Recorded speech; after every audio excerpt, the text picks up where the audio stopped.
Omega competition के इस lecture में आपका हम फिर से स्वागत करते हैं। तो पिछले लेक्चर में हम कुछ कॉन्सेप्ट पढ़ रहे थे अर्थमेटिक प्रोग्रेशन का, तो हमने उसमें आपको कॉन्सेप्ट का पूरा पार्ट दिखाया था। अब हम उसके आगे चलते हैं, सॉल्यूशन और कैलकुलेशन को देखते हैं। तो कॉन्सेप्ट में हम लोगों ने ये क्लियर किया कि अगर कोई भी अर्थमेटिक प्रोग्रेशन दिया गया है तो उसका nth टर्म कैसे निकाला जाता है। तो हमने Tn equal to a plus n minus 1 into d, हमें एक फार्मूला मिला कि हम इसकी मदद से कोई भी टर्म निकाल सकते हैं या किसी भी टर्म के लिए सही है। यानी यह एक प्रोग्रेशन वाला पार्ट आ गया। तीन पार्ट हमने, तीन वर्ड बताए थे, सीक्वेंस, सीरीज, प्रोग्रेशन। तो यह एक प्रोग्रेशन है अगर हमारा फार्मूला फिट बैठ गया। ठीक, तो अब हम यहाँ पे इसकी मदद से, अब ये हमारा सॉल्यूशन हो गया, ये हमारा सॉल्यूशन है।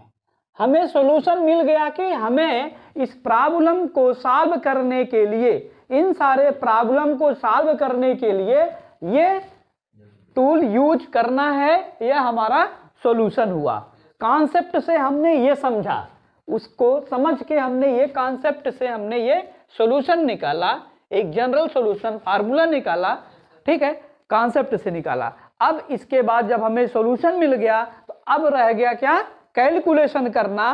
अब हम आते हैं अपने थर्ड टॉपिक पे। ये कौन सा पहला था, कॉन्सेप्ट। हमने कॉन्सेप्ट पढ़ा, ये दूसरा हमारा आया सॉल्यूशन। अब हम अपने थर्ड स्टेप पे आते हैं, कैलकुलेशन। आप कभी यहीं से याद कर लेते हैं तो आपको यहाँ देखो सब चीजें रटनी पड़ती हैं और समझ में नहीं आता कौन क्या है। भूल गए तो भूल गए, लेकिन अब कॉन्सेप्ट क्लियर है तो आप चाहे जब निकाल सकते हैं, लिख के खुद से ही फार्मूले को डिराइव कर सकते हैं। तो इस तरह से मिल गया। अब यहाँ पे देखिए, पहला जो प्रॉब्लम दिया गया है, आपको एक सीरीज दी गई है जो जिसमें कि फाइनाइट नंबर हैं। कितने हैं, फाइनाइट नंबर हैं। पूछा गया है find 7th, 4th and 6th term of A P. देखिए, यह 7वें स्थान पर कौन सा नंबर है, 1, 1, 2, 3, 4, 5, 6, 7। तो यह हुआ जो 7 है, यह ऑर्डिनल नंबर हुआ। क्या हुआ, ऑर्डिनल नंबर। और उसके करस्पॉन्डिंग उसकी जो वैल्यू है, 7वें स्थान पे जो नंबर है उसकी वैल्यू कितनी है, 15 है। 15 हुआ कार्डिनल नंबर, गिनती का नंबर, उसकी वैल्यू। कार्डिनल नंबर क्या बताता है, वैल्यू ऑफ द नंबर, और ऑर्डिनल नंबर बताता है पोजीशन ऑफ द नंबर। तो यहाँ पे पोजीशन बता दिया गया है, आपको वैल्यू निकालनी है, यानी ऑर्डिनल नंबर बता दिया गया, कार्डिनल नंबर उसके अकॉर्डिंग फाइंड करना है। इसलिए हमने पिछले लेक्चरों में आपको कार्डिनल ऑर्डिनल सारा पढ़ाया हुआ है, ताकि यहाँ यूज करें तो आप बेहतर समझ सकें। अगर आप नहीं देखें, आपसे वो लेक्चर मिस है, तो पिछले लेक्चरों को जा करके उन्हें रिवीजन करें, उन्हें देखें और उन्हें समझें। तो यहाँ पे हम लेते हैं फाइंड 7th टर्म। तो यहाँ पे देखो हमारी सीरीज क्या है, कैलकुलेशन हम ले रहे हैं पहले का एग्जाम प्रॉब्लम नंबर 1 है ना, प्रॉब्लम नंबर 1।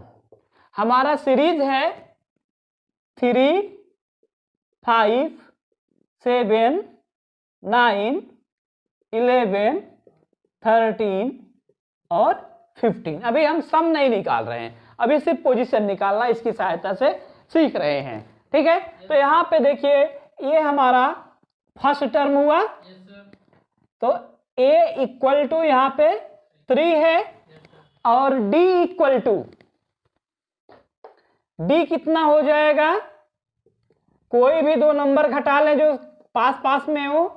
5 माइनस 3 कितना आया, 2। और भी देख लें, 9 माइनस 7 2, यानी एक फिक्स वैल्यू आ रही है, तो d की वैल्यू हो गई 2। और आपको पाना कौन सा है, n इक्वल टू 7 है, 7 से टर्म निकालना है। तो आप इस फार्मूले में रखें, देखिए बहुत आसानी से आ जाएगा। तो यहां पे लिखेंगे T7, n की वैल्यू 7 है ना, T7 यानी 7th टर्म आपका हो जाएगा 3, a की value plus n, 7 minus 1 into 2, 7 minus 1 into 2, तो क्या हुआ 3 प्लस 6 इंटू 2, 6 दूनी 12, 3 15, जो करेक्ट है। 7वें प्लेस पे देखो कितना है, 15 है, आ गया। तो इस तरह से कोई सी भी नंबर का हम उस प्लेस पे कौन सा नंबर उस सीरीज में आएगा हम निकाल सकते हैं। मान लो इस सीरीज में बहुत सारे नंबर हो, 50वें पे कौन सा आएगा, इस फार्मूले से निकाल सकते हैं। अब इसी में मान लो फोर्थ निकालना हुआ, कौन सा, फोर्थ, ठीक है। तो यहां लिखेंगे T4 equal to 3 plus 4 minus 1 into 2, direct हम लिख रहे हैं। तो T4 आपका आ जाएगा, 4 में से घटेगा 3, 3 दूनी 6, 3 9, देखो चौथे स्थान पे 9 है। और आपको क्या निकालना था, T6, T6 इक्वल टू हो जाएगा 3, a की वैल्यू है ना, फार्मूले में a की वैल्यू 3 प्लस 6, n की वैल्यू 6 है, छठा निकाल रहे हैं माइनस 1 इंटू 2, d की वैल्यू है। तो ये हो गया 5 दूनी 10, 3 13, तो देख लीजिए छठे स्थान पे 13 है ना। तो इस तरह से मान लीजिए कि अब इसमें जो है और आगे तक नंबर हैं, क्या है, इसमें ये डॉट डॉट करके ऐसे जा रहा है, अब समझें, है ना। तो अब आपको क्वेश्चन निकालना है 5th टर्म। मान लो फाइंड 50th टर्म, कौन सा, इसका 50th टर्म आपको निकालना है। 50वें टर्म स्थान पे कौन सा नंबर आएगा, है ना। तो ऐसे जोड़ जोड़ के निकालना तो बहुत कठिन है। तो हम इस फार्मूले में खर्च रखेंगे, लिखेंगे क्या,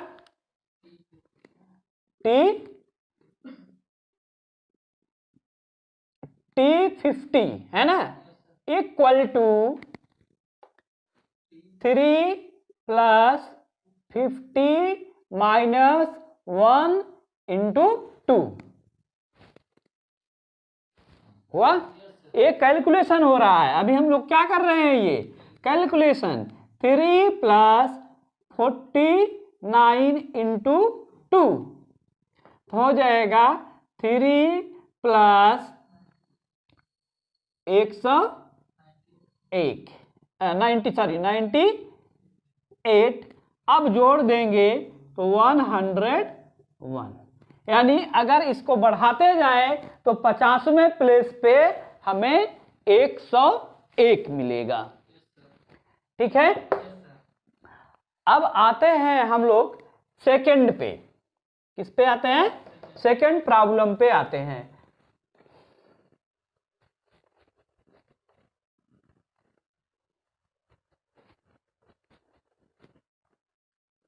देखिए प्रॉब्लम नंबर 2, सारा कॉन्सेप्ट आपके पास है, आपने यहां देखा ये एक सीरीज है, फाइंड द 10th टर्म, आप इतना, है ना। तो यहां 2 है, देखिए चाहे प्लस लिखा हो या ना लिखा हो। तो पहला कितना है, 2 है, फिर 7 है, 12 है, 17 है और 22 है। इस तरह से इटसेट्रा आगे चलता जा रहा है। आपको निकालना है इसका 10वां पद। 2 4 5 दिए गए हैं कि 10th पोजीशन पे कौन सा नंबर आएगा, ठीक है। ऑर्डिनल नंबर 10, कार्डिनल नंबर क्या होगा वह आपको पता करना है। कि 10वें स्थान पे क्या आएगा। तो कैसे, हमारे पास सॉल्यूशन है, कॉन्सेप्ट हमने पहले से किया हुआ है क्लियर, सॉल्यूशन यही लगेगा, हमें कंफर्म है ना। तो हम इसको लिखते हैं क्या, यहां पे रख दे, कौन सा निकालना है, 10th टर्म, ठीक है। हाँ, तो यहां हो जाएगा a equal to 2, n equal to 10। अब फाइंड आउट करना है क्या, d की value, d equal to 7 minus 2 equal to 5। और देख लेते हैं 12 माइनस 7 इक्वल टू 5, या 17 माइनस 12 इक्वल टू 5, कांस्टेंट आ रहा है। इसका मतलब यह एक सीरीज है, क्या है, सीक्वेंस सीरीज में है। तो d की वैल्यू आ गई 5।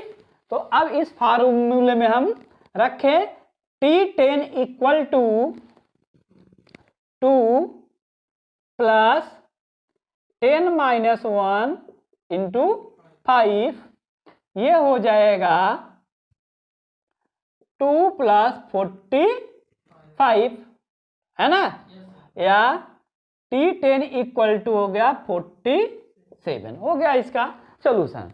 nth टर्म, आपको सोल्यूशन निकालने में भी इसकी जरूरत पड़ती है बार बार, जब भी अभी सम पढ़ाएंगे तब, है ना। अभी समझ में आ रहा है। अब हम चलते हैं प्रॉब्लम नंबर 3 की साइड में, 2 तो हो गया। प्रॉब्लम नंबर 3 देखते हैं। Find the 20th term of AP, यानी यहां n इक्वल टू दिया है 20, है ना, और a इक्वल टू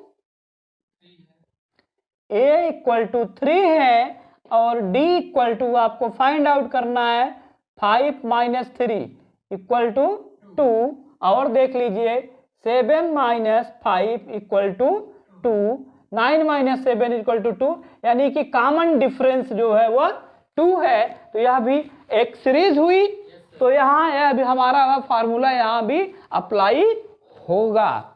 तो हम उस फार्मूले में रख दें तो हम पा जाएंगे आराम से। तो लिखेंगे क्या, T20 equal to 3 plus 20 minus 1 into 2। तो यहां पे आ गया है आपका 3 प्लस 38 इक्वल टू 41, हो गया इसका सॉल्यूशन। आसान है ना, मेरे हिसाब से मुझे लगता है समझ में आ रहा होगा। अब यहां पे देखते हैं 4th वाला, find the 20th term of AP, कि इसका 20वां टर्म क्या होगा। Question problem number 4। इस तो यहां भी n इक्वल टू है 20, a इक्वल टू है 5। अब हमें पाना है d इक्वल टू है 1 माइनस 5। ये देखिए, ये भी हम नंबर सिस्टम में पढ़ा चुके हैं आपको। तो कितना आ जाएगा, -4 आएगा, क्योंकि ये इस साइड जाना है।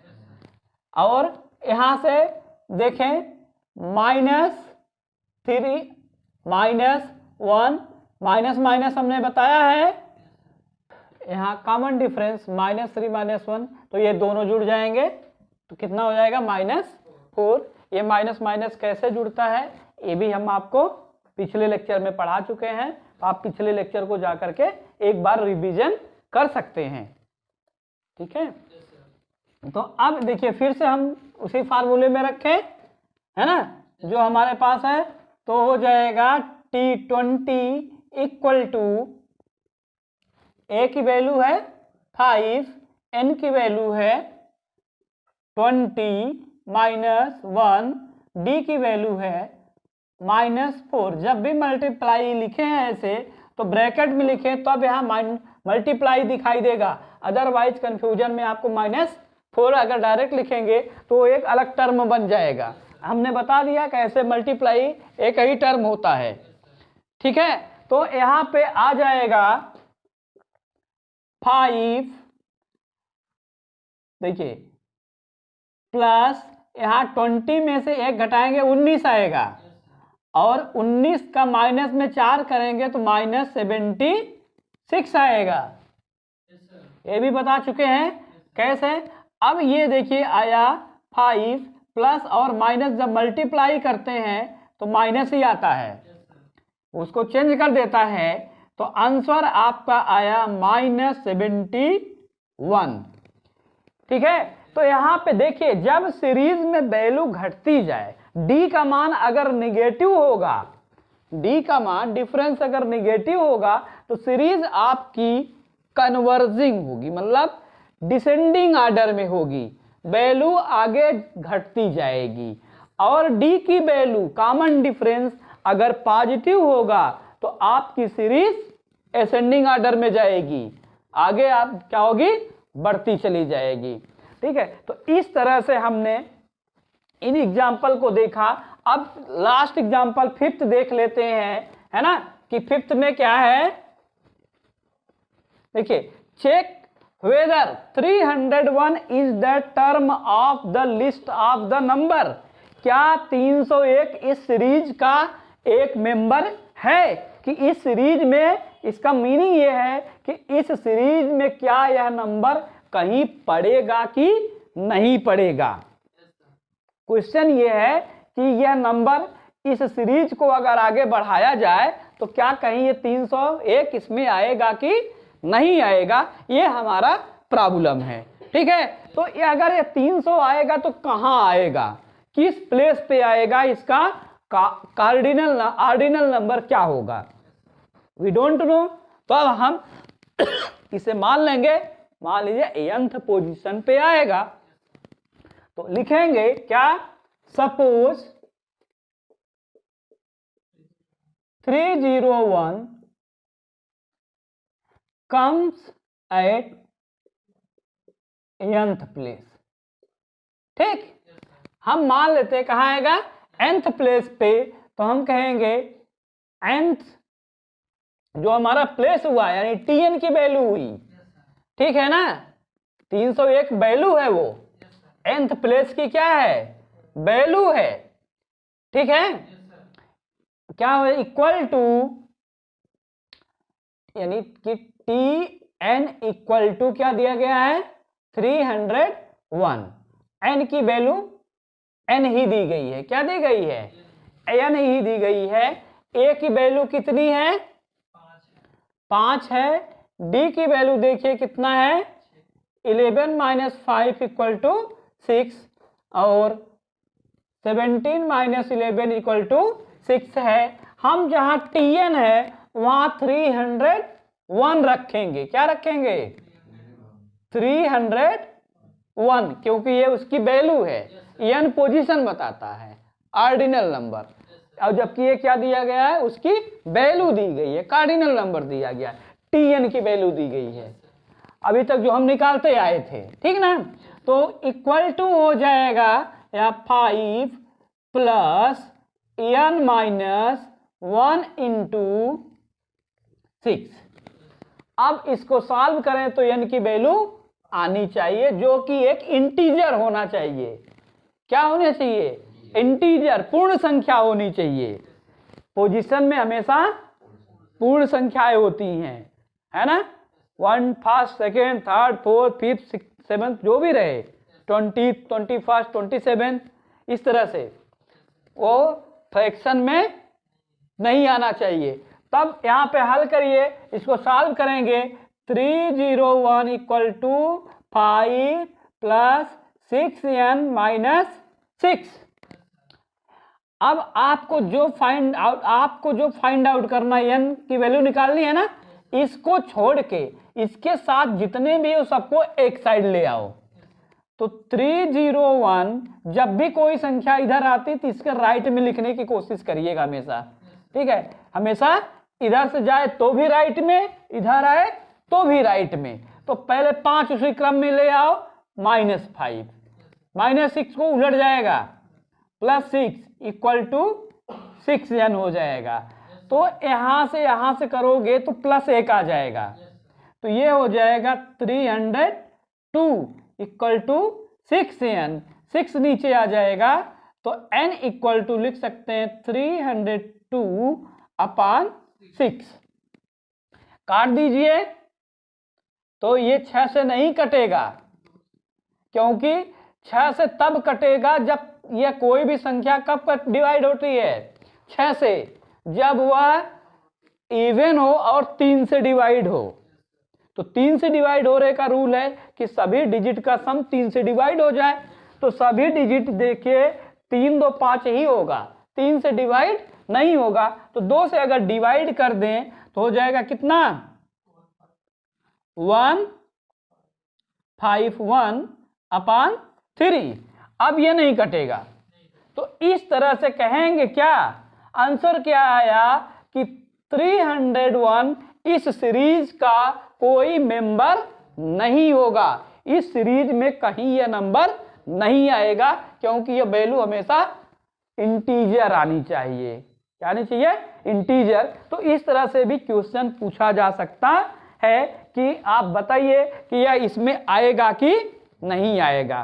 ठीक है, तो ये तो था कि हमें कोई किसी संख्या की पोजीशन प्राप्त करनी हो या उस पोजीशन पे संख्या नंबर की वैल्यू लेनी हो। 2 चीजें हमने पढ़ा, किसी भी नंबर का पोजीशन क्या है या उस पोजीशन पे कौन सा नंबर है। अब हम पढ़ते हैं कि इनको अगर जोड़ा जाए तो क्या आंसर आएगा। ठीक है,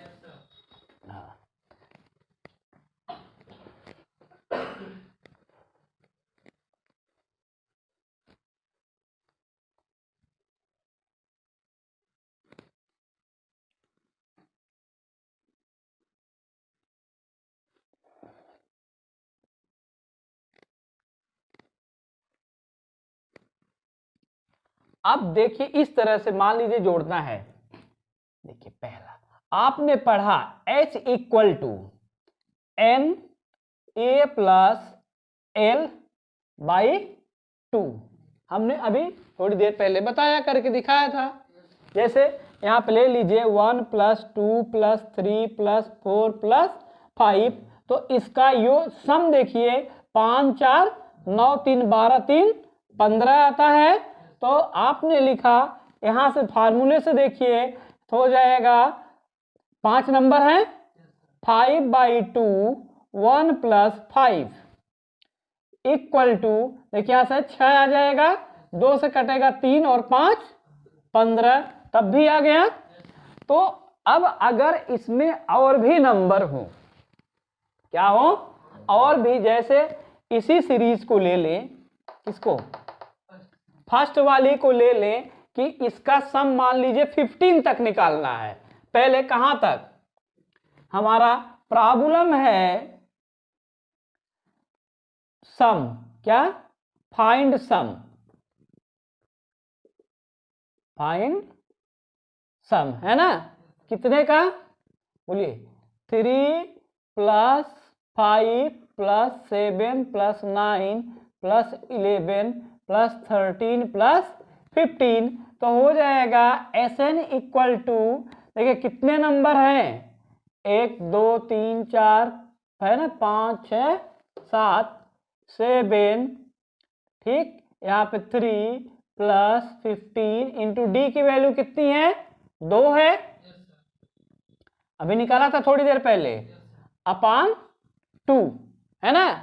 ये कट जाएगा, 15 3 18, 18 में आप 7 का गुणा करेंगे तो 126 आ जाएगा।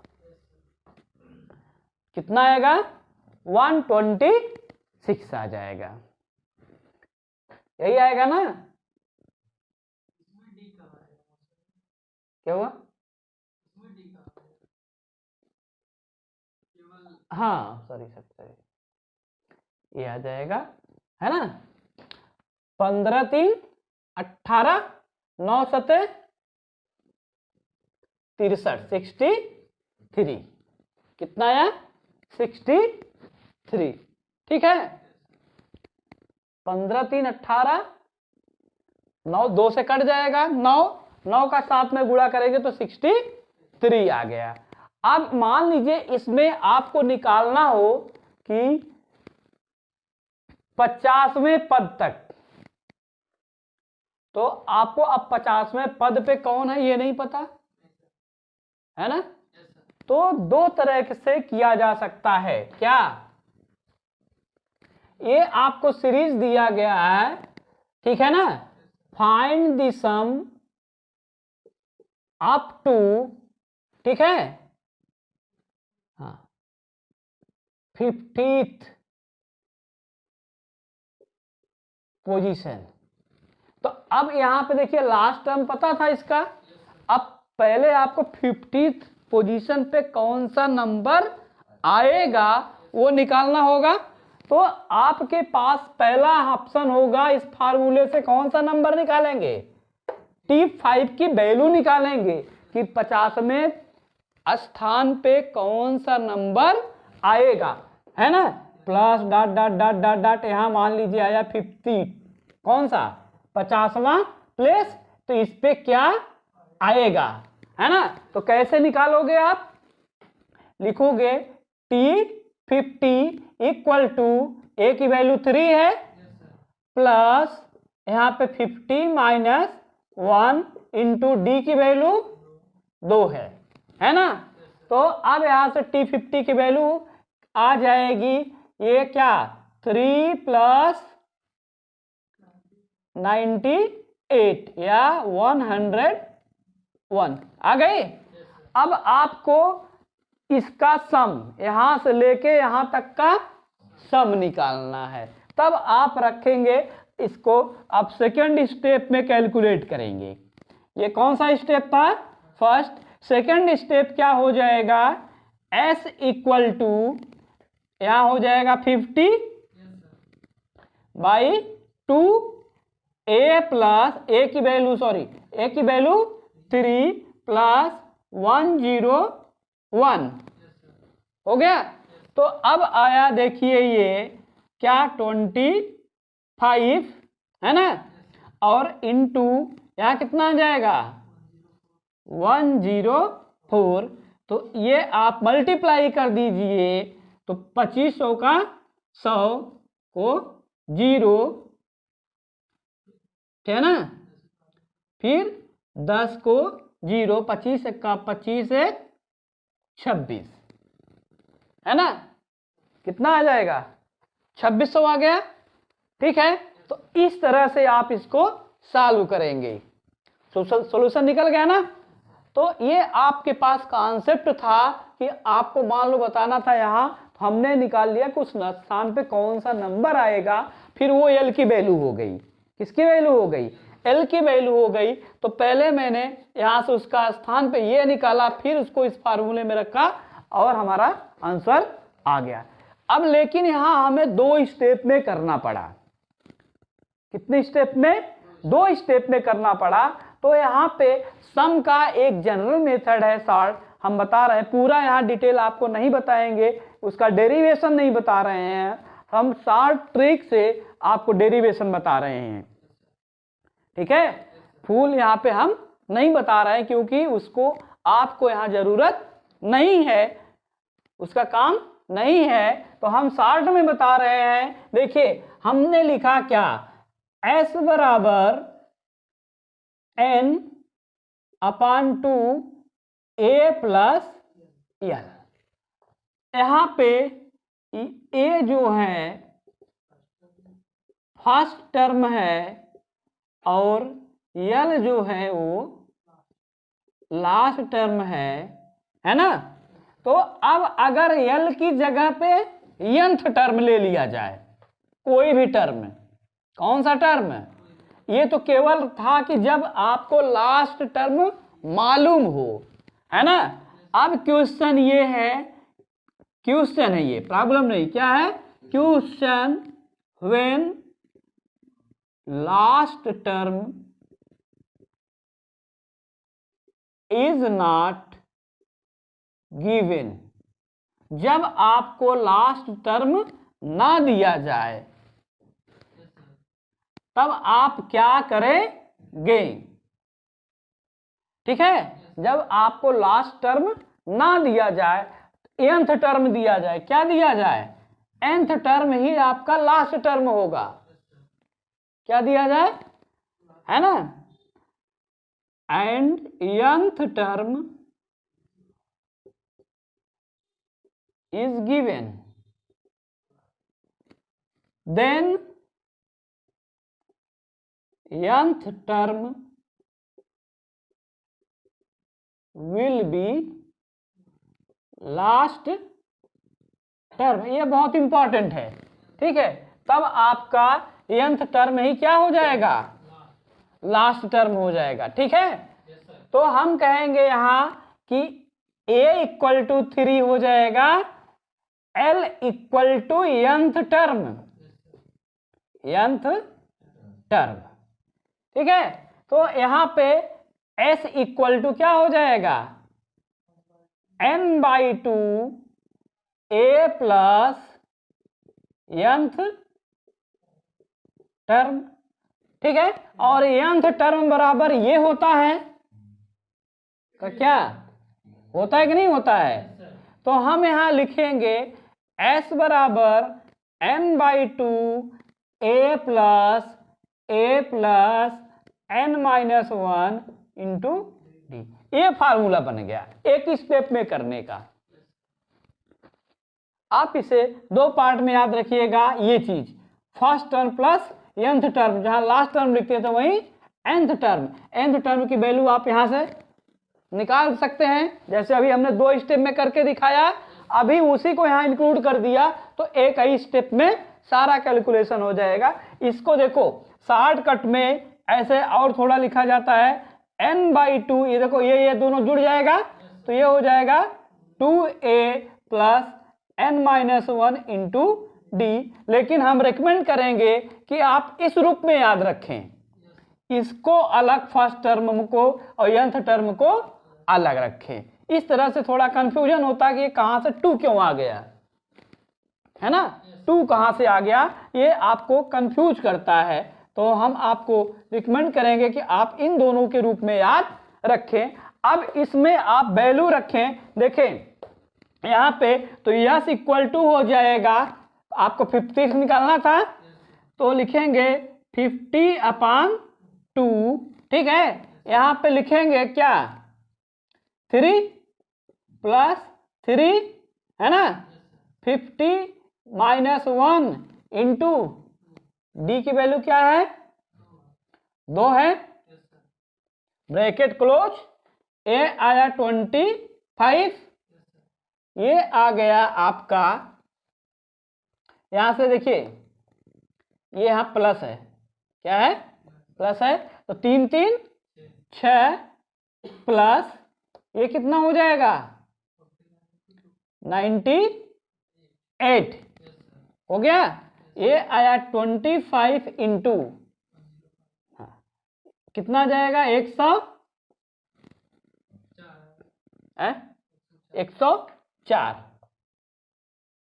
ठीक है ना, 104,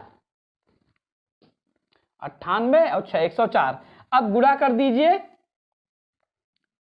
2500 का 100, 0 में 10 जोड़ेंगे, 10 को 0 हासिल है, 25 से कम 25 और 1, वही वाला आंसर आया कि नहीं आया। तो ये था हमारा, पहले हमने कॉन्सेप्ट पढ़ा कि ये कैसे हमने ले आए, अब ये हमारा कैलकुलेशन निकल के आया, फार्मूला सॉल्यूशन आया, अब ये हमने किया कैलकुलेशन। तो हम पूरी मैथ को इसी तरह से पढ़ेंगे 3 पार्ट में। क्या क्या कॉन्सेप्ट क्लियर करिए आप पहले, फिर तब सॉल्यूशन निकालने लायक आप हो जाएंगे। कैसे भी सवाल दिया जाए, सॉल्यूशन निकल गया तो कैलकुलेशन चुटकी का काम है, कैसे भी करके आप कैलकुलेशन कर सकते हैं, कहाँ गलती है वो भी फाइंड आउट कर सकते हैं, ठीक है। तो हम आज का लेक्चर यहीं पे खत्म करते हैं, मिलते हैं नेक्स्ट लेक्चर में और नए प्रॉब्लम के साथ।